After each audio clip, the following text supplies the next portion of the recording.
Bueno, volvemos luego de un momento teatrista y ahora vamos para adentro. Nos vamos un poquito más introspectivos. Bueno, para el teatro hay que irse para adentro también. Exacto, también hay que hacer introspección y todo. Para la creación de personajes a veces hay que irse muy adentro, así que vamos para adentro, seguimos para adentro, es un camino hacia el alma. Y nos vamos con Ana Gabriela, que la tenemos aquí de vuelta, nuestra psicoterapeuta holística. ¿Se acuerdan que hablamos con ella mucho el otro día? Bienvenida, Ana. Así es. Hola, hola, gracias. Hola, Pablo. Hola, Sara. ¿Cómo estás, Ana? Qué bueno tenerte nuevamente por acá. Sí, qué Sí, placer. muchísimas gracias. Teníamos ganas de Sí. seguir hablando un poquito para que desarrolles más temas, para ayudar un poquito a la gente. Yo siento que hay un desequilibrio muy grande, me incluyo. Creo que todos estamos pasando por un momento de mucho estrés en el día a día, por montones de presiones económicas, sociales, repercute incluso en las relaciones entre los seres queridos, pareja Correcto. y demás. Y creo que es necesario que todos podamos ir un poquito hacia adentro para sanar un poquito todo ese estrés. Así que nos parece bien hablar contigo. ¿De qué vamos a hablar hoy? Bueno, mira, fíjate que el tema de hoy precisamente tiene que ver con todo esto que nos estamos viviendo, porque vamos a hablar de la intuición. Ok. Entonces, y por supuesto en los tiempos que nos estamos viviendo hay tanta información que no sabemos realmente cuál información es verdadera, cuál no. Nos aconsejan que hagamos esto, luego que no hagamos aquello. Entonces lo que nos queda es, en muchos casos, apelar al sentido común y a tu intuición. Que a lo largo del tiempo la hemos ido dejando de lado por múltiples razones que ahora vamos a contar. Entonces, pues bueno, me gustaría empezar como a explicarles qué significa intuición. La palabra viene de un vocablo en latín, que es el vocablo intuire, que significa mirar fijamente adentro. Y la intuición se puede definir como la percepción o la capacidad de percibir algo que no ha pasado por un razonamiento lógico. Que no es algo que proviene del intelecto. Yo lo puedo resumir así en palabras simples como cuando yo sé algo que no sé cómo sé, pero lo sé. Sí, exacto. Es como una energía que tú puedes tener como el pero es cierto. 95% de seguridad sin saber qué va a Sí, pasar. mi pareja me engaña. ¿Tienes pruebas? No. ¿Lo has visto con alguien? No. ¿Estás seguro? Estoy convencido. ¿Por qué? Y lo intuyo. No sé, es algo que tengo con un enanito que me dice, sí, pasa. Sí, porque lo que pasa es que a nosotros estamos percibiendo muchísimo más de lo que nosotros pensamos y lo que nosotros creemos a un nivel inconsciente, pero confiamos tanto en nuestros 5 sentidos que estas percepciones pasan totalmente desapercibidas. Y es que ahí justamente todos hemos tenido al menos una vez en la vida un momento en la que hemos sentido, ya va, creo que no voy a tomar esta ruta, mejor me voy a desviar por acá. Y no sabes por qué, simplemente te sientes movido a hacer el cambio. O por ejemplo, oye, de repente me vino a la mente tal persona, déjame que le voy a hacer una llamada telefónica y resulta que la persona te llama. Ahí hay varias cosas. Espera, ¿puedo decir algo, Ana? Experimentado. ¿Puedo decir algo? Yo creo que ahí hay varios factores, porque eso pasa cuando dices tú, tengo una conexión con alguien, por ejemplo, yo te pensé hoy y cuando te escribo tú me dices, yo también te pensé hoy. Eso, o sea, eso para mí tiene otra explicación, que si queremos podemos sondarla ahorita, pero en la parte de la intuición, yo creo que el ser humano hay una tendencia hacia bloquear la intuición. ¿Por qué?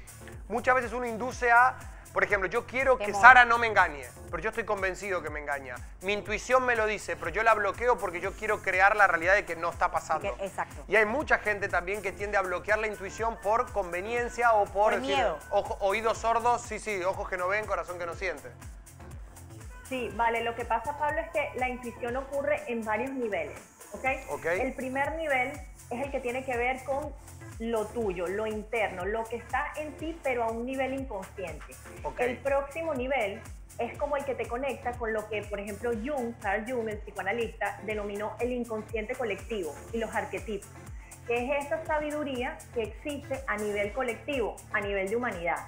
Y luego el otro nivel ya es el nivel en el que accedes a lo que le llamamos la conciencia universal, que se le puede llamar Dios, y por ejemplo otros seres como ángeles, maestros, etc. Entonces, claro, son lo que tú me estabas comentando, es que claro, hay distintos niveles. El primer nivel tiene que ver con lo que está pasando con nosotros y lo que nosotros estamos pudiendo percibir.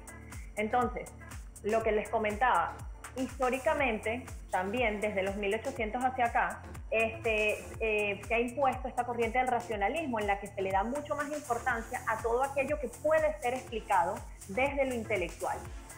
Y también nuestro cerebro obviamente está dividido en hemisferio izquierdo, hemisferio derecho, y cada uno con sus funciones. El hemisferio izquierdo es el hemisferio que regula todo lo que tiene que ver con la actividad intelectual, con la actividad de la lógica, la matemática, y el derecho es el que nos conecta con la música, con la creatividad, y pues a lo largo del tiempo hemos desarrollado y le hemos dado más importancia a la parte de la lógica que a nuestra parte intuitiva o a nuestra parte creativa. Pero si tú te pones inclusive a mirar en la historia, muchos de los grandes inventores, entre ellos, por ejemplo, Nikola Tesla, que su tecnología, la que él desarrolló, es la que nos permite hoy en día, hace más de 100 años, tener carros eléctricos. Exacto. Él decía claramente que él recibía sus ideas de forma intuitiva. Él simplemente se sentaba y recibía la información, ¿ok? Esto es lo que voy a hacer. Claro, él era un matemático, un tipo súper brillante además, o sea, que tenía equilibrio en los dos hemisferios, en el desarrollo de ambos hemisferios, y luego sabía cómo esas ideas llevarlas a la realidad, desde su análisis matemático. Eso es como la musa creativa, ¿no? Porque digo, es lo que dice ella también, con esos conocimientos. Si yo no supiera, por ejemplo, ingeniería o no supiera mecánica, no se conecta, no me va a llegar nunca ese conocimiento porque no tiene cómo llegar. Totalmente. Pero si tú tienes esos conocimientos, es como desarrollar un poquito la parte creativa también, por decirlo así. Exacto. A mí por lo menos me llama súper la atención eso que mencionas, en donde que a veces uno tiene bloquea ese tema de la institución, pero pasa también que cuando tú evites un tipo de situación o dices, bueno, yo pensé a esta persona, voy a llamarla, y cuando te das cuenta que pasó algo, ya sea, o sea, por dar un ejemplo, la persona falleció, la persona está pasando o pasó por algo positivo, por decirlo así, tú entonces dices, no lo puedo creer, o sea, de hecho te impresiona más, porque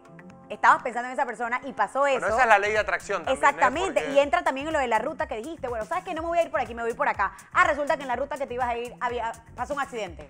Tú dices, bueno, de lo que o sea, cosas que empiezan a agarrar o girar en tu mente de una forma impresionante, y a veces tú dices, ¿sabes qué? Yo me voy a dejar llevar mejor por la intuición también, porque si esto de alguna forma me ha ayudado de forma positiva. Y después hay gente que confunde intuición con impulso también y hay problemas. Exacto, también. Es una diferencia bastante grande. Yo pienso, digamos que lo ideal es tratar de que haya un balance, ¿no? Y de que podamos desarrollar ambos hemisferios de una forma equilibrada. Ni uno ni otro, porque ambos tienen sus funcionalidades y se requieren para que los seres humanos podamos desarrollarnos en nuestra máxima expresión y tener una calidad de vida y una vida más plena. Entonces, también me gustaría compartirles que desde el punto de vista holístico y místico, para muchas tradiciones y para muchos grandes místicos, como por ejemplo Osho o Sadhguru o el mismo Buda, la intuición, a ellos le llamaban la sabiduría del alma, ¿okay? Y lo consideraban como una forma de inteligencia superior. De hecho, en tiempos muy antiguos, las antiguas civilizaciones realmente le daban mucho más valor a esa forma de percibir la vida y esa forma de percibir lo que pasaba a nuestro alrededor que al otro hemisferio o al desarrollo de la parte lógica y matemática, porque eso también se puede desarrollar y aprender.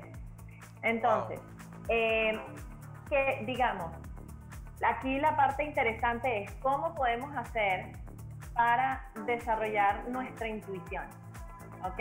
Entonces, lo primero, hay que hacer trabajo interior. ¿Por qué? Porque ni siquiera muchas veces estamos escuchando las propias señales que nuestro cuerpo emite.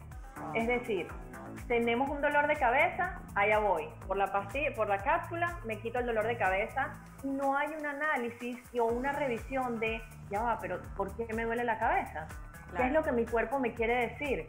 Hago un rebobino. ¿Qué pasó en el día? Tuve una discusión. O sea, me explico, tú vas y revisas, haces una revisión para entender cuál es el origen, ¿ok? Y poder sanar y procesar eso, porque si no lo que hiciste fue que simplemente eliminas el síntoma, ¿ok? El dolor de cabeza, pero no sabes qué es lo que tu cuerpo te está mostrando. Estamos todo el día ignorando nuestro propio cuerpo y nuestras propias emociones. Si algo me da un mal feeling, tengo que prestarle atención. Muchas veces pasamos por encima de eso porque el cerebro nos dice, no hay problema, la mente, ¿no? Siempre la mente, no, tranquilo, no hay ningún problema, eso ya tú lo revisaste, eso ya está bien, eso ya te lo recomendaron, y entonces te impone la mente pensante, la del raciocinio. Pero si escuchamos, pero muchas veces si hubiésemos permitido que esa emoción, se apodere de nosotros y tratáramos de revisar de dónde proviene, hubiésemos dado con el mensaje, y muchas veces nos damos cuenta que teníamos razón. ¿Sí o no? Claro, sí, claro. Totalmente. No, y lo de la pastilla es el común del 90% de las personas. Exacto, me encanta que lo haya mencionado de la pastilla precisamente porque, ok, te tomaste la pastilla, se te pasó el dolor de cabeza, al ratito vuelve y te da, o mañana te pasa lo mismo y te tomas de nuevo la pastilla y uno va creando un hábito y una dependencia en el cuerpo de la pastilla de eso, sin sí. ni siquiera evaluar más allá de lo que estás mencionando. Eso es totalmente cierto. Me levanté con dolores cervicales, no sé por qué. Claro, después si analizas, estoy estresado por el trabajo, tengo problema con mi pareja, estoy comiendo mal, estoy durmiendo mal. Y claro, ¿cómo no vas a tener dolores posturales? Pero si tú te tomas un antiinflamatorio, un analgésico, se te va a ir. Totalmente. Pero no estás combatiendo lo que pasa. Eso es muy cierto. La raíz del problema. Es como la comida rápida, en cierta forma. Sí. Eso. Es como resolver rápido cualquier inconveniente de forma tangencial. De forma de, bueno, lo resuelvo, no quiero pensar en eso. Y eso también es bloquear un poco la intuición, es bloquear un poco todo ese hemisferio del cerebro que te permite desarrollar hasta los fundamentos de por qué. Y yo creo que las sociedades tienden a eso, por eso hay tanta gente también volcándose, no voy a decir que por búsquedas holísticas, pero sí por búsquedas introspectivas o más espirituales, porque necesita equilibrar el desbalance que hay a nivel colectivo. Yo creo que eso también daña mucho al común. Ahora, bien nos mencionaste que tenemos que más bien identificar cómo crear la intuición y todo esto, pero también hay que ver cómo podemos hacer ese balance, porque una vez nosotros podamos descubrir esa intuición, el tema está en, como tú bien lo mencionas, que todo tenga un equilibrio para que no se torne un problema esto y que no es lo que se quiere, obviamente, ¿no? Sí. Entonces, y que como todo, ¿no? Las cosas cuando no se usan, se dañan. Entonces estamos tan acostumbrados a nivel educativo y a todo nivel a siempre apelar a el raciocinio, a la lógica, que empezamos a dejar de percibir y empezamos a dejar de usar estos mecanismos de percepción. Así que pasa por un proceso de reconectarnos con eso para permitirnos recibir los mensajes. Y lo primerito, como les digo, es conectarte contigo, porque si no sabes lo que está pasando dentro de ti, difícilmente vas a tener la capacidad de percibir lo que está pasando a tu alrededor. Entonces, ir adentro, por ejemplo, lo que mencionábamos, revisar de dónde provienen mis emociones, inclusive identificar qué emoción es, porque eso también nos cuesta mucho. Nos cuesta diferenciar si estamos sintiendo rabia, o si es miedo, o si es angustia, o sea, de dónde viene y qué es realmente lo que estoy sintiendo para poder trabajar con eso. Ese es como el primer nivel.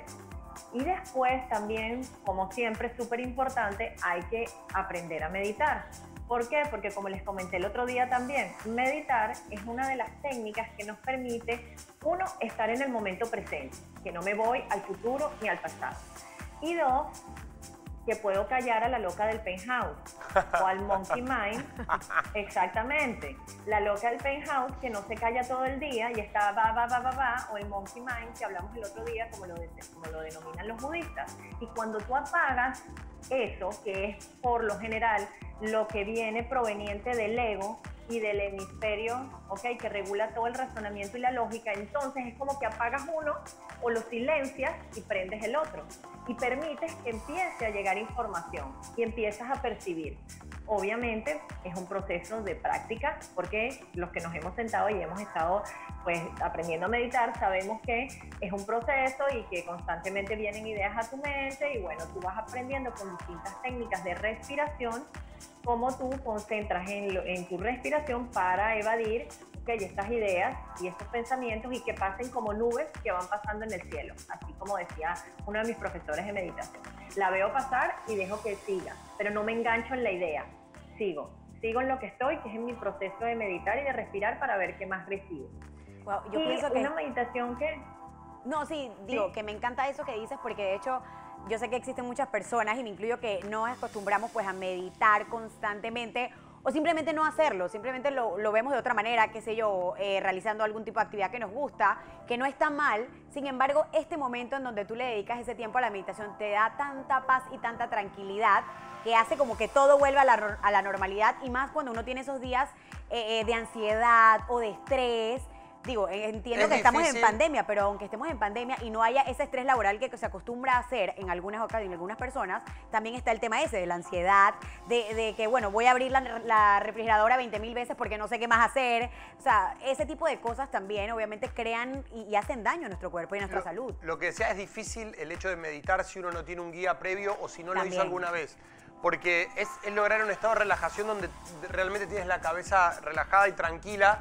y por el estrés, como tú dices, o el bombardeo que hay, es difícil lograr ese equilibrio. Si alguien no te ayuda, digamos, ahora en tu casa tú de golpe llegas y quieres meditar, te va a costar. Claro, te va a tienes que costar, saber hasta cómo es iniciar difícil. y todo, exacto. Pero les puedo dar unos tips. Primero, lo que menciona Sara, hay muchas formas de meditar, ¿ok? Lo que nosotros conocemos habitualmente es la meditación que se hace en silencio, que te sientas y tal. Pero ahí existen muchas formas de meditación en movimiento. Por ejemplo, caminando. Caminar puede ser una meditación, pero tú tienes que estar muy consciente de lo que está haciendo tu cuerpo, de todos los movimientos de tu cuerpo, de que vas poniendo un pie y cómo vas sintiendo que la planta del pie se conecta con el piso y luego el otro, porque la meditación se trata de estar en el momento presente. Entonces, cualquier actividad que te ayude a estar en el momento presente, ¿ok?, es meditar. Pero claro, para el trabajo de el desarrollo de la parte intuitiva, que es lo que estamos conversando hoy, sí se requiere como que precisamente te sientes, y la meditación que les iba a contar, bueno, uno, te quería decir, Pablo, que de todas formas tienes toda la razón, cuando uno está arrancando no es fácil, pero hoy en día existen muchísimos recursos en YouTube, por ejemplo, donde tú puedes buscar meditaciones guiadas, ¿ok? Entonces, y con la que tú te conectes, no importa, hay meditaciones de ángeles, hay meditaciones para los chakras, con la que tú te conectes. Y es una voz que te va guiando y te va dando las instrucciones, ¿ok? Así que no estás tú solito ahí como, ajá, ¿y ahora qué hago? Exacto, exacto. Entonces, bueno, es una guía. Yo no dije de qué forma, pero es una guía, digamos. Es tener una guía para poder... Porque claro. dicen, bueno, meditar es estar tranquilo, relajado y consciente de la respiración y todo. Entonces tú te pones solo en tu casa, haces eso y empiezas a pensar, no apagues la luz. Y empieza a llegarte la cabeza. O viene Max y salta y se te monta encima. Claro, por eso digo, Maxi. o sea, hay que llegar a un Claro. estado de meditación. Y con las guías, obviamente, YouTube o lo que sea, te puede ayudar mucho. Todo esto justamente lo estábamos hablando para trabajar esa parte del hemisferio que es con la que uno desarrolla también la intuición y todo. Todo va ligado con todo. Y cuando habla también, Ana, de esto de buscar un poquito el equilibrio entre las dos cosas, es cuando yo creo que es como la explicación más específica de buscar el famoso equilibrio que todo ser humano necesita y que lo pide a gritos. Cuando tú dices, me siento desequilibrado, desbalanceado, no me siento en mi eje, siento que voy y vengo, es eso. Es que estás desbalanceado en todo. Justamente lograr este equilibrio es lo que te acomoda para sentirte íntegro, bien, porque todas las emociones las tienes en cierta forma alineadas y creo que ese es el trabajo que toda persona necesita para por lo menos estar centrado en que lo que uno hace o deja de hacer pasa por las cosas que van pasando en la vida y por el mérito de uno. Porque si no, uno falla en cosas por ahí que no sabe por qué falló y falla por estar desbalanceado. Uno no está bien para afrontar ciertas cosas. Yo creo que de eso se trata. Claro, totalmente. Es como vivir desde la conciencia, es decir, o sea, ¿qué me está pasando? ¿Qué me estoy viviendo? ¿Qué es lo que siento? Y tomo una decisión de forma consciente, pero no de forma impulsiva, llevado por el momento, ¿no? Sino con el entendimiento de qué es lo que se está movilizando en mí. Es vivir de forma consciente. Y el mundo de las emociones, bueno, aquí nos podemos sentar a hablar 3 programas. Totalmente. Porque... Yo haciéndome consulta ahora que lo menciona, o sea, si tuviéramos, ejemplo, ya yo descubrí mi intuición y todo lo demás, ¿cómo yo puedo hacer de poder como manejarla de forma positiva y que no sea algo que vaya a perjudicar mi vida o que vaya a hacerle daño a otra persona? O sea, ¿cómo yo puedo hacer ese balance? ¿Cómo la puedo convertir de una forma positiva en mi vida? Porque yo creo que esa es una parte a veces complicada, ¿no? Sí, fíjate, lo primero es entender que todas las emociones son necesarias, ¿ok? Somos seres humanos y estamos hechos así estamos cableados y es lo que vinimos a vivir y a experimentar. No hay emociones buenas o malas, hay algunas que se sienten mejor que otras definitivamente, pero todas son necesarias para nuestro desarrollo. Entonces, cuando tú tienes esta vivencia o este proceso que te desata, por ejemplo, ira o mucha rabia, lo primero, lo más difícil, aunque tú no lo creas, es reconocerlo. Es decir, ¿sabes qué? Tengo rabia, estoy bravísima. O sea, este tipo me hizo molestar. Es aceptar. A muchos de nosotros lo primero que nos cuesta es entender y aceptar que tenemos rabia, que estamos bravos. Por ejemplo, sobre todo las mujeres, porque culturalmente nosotras somos, ¿no? Se supone que somos así, y no nos quejamos y no gritamos. ¡Qué falsedad! ¿No? ¡Qué falsedad, Ana! ¿Cómo? Gracias a Dios los tiempos cambian para todos. Yo estoy feliz con todo el tema de los cambios que hay, porque hay que entender que eso es una mentira, ¿no? Totalmente, así, ya todo mentira, ha cambiado hoy día. Todo es una mentira. Obviamente, entonces lo primero es aceptar y entender que todos nos molestamos, a todos nos da rabia, todos en algún momento queremos matar a alguien o tirar a alguien por la ventana, como mínimo. Entonces es la aceptación de lo que estamos sintiendo, porque eso es el trabajo de la sombra, que de eso también hay tantísimo para hablar. Aceptar la oscuridad que está en ti. La oscuridad muchas veces tiene que ver con eso, con esos sentimientos o esas emociones que nosotros consideramos negativas.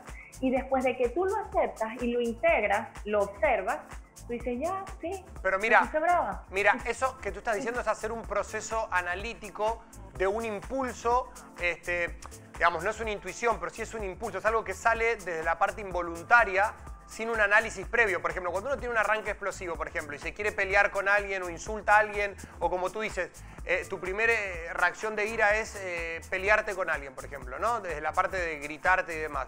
Todo eso está saliendo mediante una emoción que uno no está filtrando y analizando, porque si uno tuviera si uno tuviera en ese momento la posibilidad de poner el cerebro en el cooler durante 5 minutos o 1 minuto y medio, uno se da cuenta que esa reacción no es la que uno tendría. Si uno lo puede pensar, no reaccionaría así. Pero es como eso, como el momento donde sale el animal del ser humano, la parte, como tú dices, la emoción, las oscuridades que tiene. Sí, salen y uno no las controla. Pero eso es parte de eso. También acuérdate que hay una cosa que es en la parte instintiva, que es diferente a la parte intuitiva. La parte instintiva son esos mecanismos que se disparan de forma automática porque se supone que nos ayudan a preservar nuestra vida, ¿no? Es como, cuidado, me tengo que defender porque algo va a pasar, ¿ok? Tengo una señal de que mi vida está, por ejemplo, en peligro, o de que tengo que defenderme. Entonces, son dos cosas diferentes. Son dos cosas diferentes, digamos, lo que pasa por el proceso intuitivo y lo que viene de una forma instintiva de esos mecanismos biológicos que todos los seres humanos tenemos para preservar la vida. Es un mecanismo. Como por ejemplo, hay un ejemplo muy fácil, ¿no? De esto, y es que si va una persona a un parque de diversiones, ¿no? Y se va a montar en una montaña rusa y nunca en su vida se ha montado en una montaña rusa, por ejemplo. Entonces, obviamente tienes miedo y tienes esto porque, no sé muy bien qué es lo que va a suceder y estoy como que, es una cosa que es altísima. Exacto. Y si me caigo de allí, puedo morir, en fin, ¿no? Hay una reacción allí de preservar mi vida. Si una persona, por ejemplo, si por el contrario va una persona que ya ha ido a miles de parques de diversiones, le encanta la adrenalina, le encantan las montañas rusas y estando en la fila para montarse en la montaña rusa dice, ya va, yo siento que no me tengo que montar. ¿Qué pasó? O sea, es algo que no es habitual para esta persona. ¿Me estás y ahí entendiendo? Corremos todos. No viene del miedo. ¿Ves? Claro. Esa es una forma Destino de final ver se la llama diferencia. Claro, Destino Final, porque se llama, no es y lo es una común. película. Exacto, no es lo común que se ve. Totalmente, yo también me transporté para allá. Destino Final. Pero sí, bueno, qué bueno, que esa explicación es muy buena, es muy buena. Porque, tú una pensarías... es un acto reflejo del cuerpo de miedo, de mecanismo de defensa, es decir, tengo miedo y cuando uno tiene miedo toma cualquier tipo de reacción. A veces que dice, ¿por qué salí corriendo y me pegué la cara contra la pared? Porque, no sé, uno dice, yo voy a reaccionar de esta manera si me roban y el día que te roban haces cualquier cosa. A mí me ha tocado, me han robado más de una vez, me ha pasado en Argentina y me ha pasado veces que soy totalmente cooperador, entrego todo y soy sumiso y una vez me tocó que me agarré a golpes de puño con el que me quería robar. Pero no lo elegí, no elegí agarrarme a golpes de puño. O sea, me habían robado hace una semana, bastante. Habían puesto en peligro a mi abuela porque se le subió el ritmo cardíaco, yo me asusté y me vinieron a robar a los pocos días. Ya tú estás como que no, enloquecí, pero y después cuando yo lloraba yo mientras me peleaba con el man, o sea, estaba como totalmente poseído, no sé qué me pasó. Y yo decía, qué locura, yo no elegí reaccionar así. Fue como que el cuerpo me hizo reaccionar así y esas cosas asustan. Sí, claro, porque no sabes nunca qué va a pasar. O sea, sí, es como, bueno, y eso es lo que dices, si tú en cambio estás acostumbrado, eres un policía que vives por situaciones todo el tiempo de riesgo, estás tomando una decisión o teniendo una intuición en todo caso que es diferente. Me gustó el ejemplo de la montaña rusa. Me encantó también porque tú vas a pensar que la persona que no se ha montado es la que puede tener como esa sensación y demás. Sin embargo, entra en la persona que ya está acostumbrada y tiene una reacción de repente y tú dices, aquí algo no cuadra. Me encanta. Lo voy a usar para mi vida, Ana. Me quedo con eso también. Me voy a quedar con el ejemplo. Es que cada vez que hable con alguien voy a usar el ejemplo de la montaña rusa. Y me voy a hacer el que yo lo sé. Súper. Me voy a hacer esto, lo sé yo porque lo busqué en mi introspección. Y la clásica, es que si dijiste eso, no nos montamos, nos vamos para otro lado. Claro no sé. que sí. Bueno, Ana, nada. No, todo. De verdad, muchas gracias. Súper. Gracias por la charla de hoy. Ya hablaremos de las emociones. Vamos a buscar temas para hablar en semanas venideras. Pero la verdad que lo de la intuición nos ha gustado mucho. Y nos gusta tu tatuaje. Otro día hablamos de tu tatuaje. Oye, sí, claro. Lo que significa y todo. Se ve bastante llamativo, me encanta. Es un ángel. Exacto. O un ángel. Cuídate, Ana. Chao, Ana, gracias. Te queremos. Gracias por todo, un Gracias por la beso. invitación. A la Muchísimas orden. gracias. Un abrazo.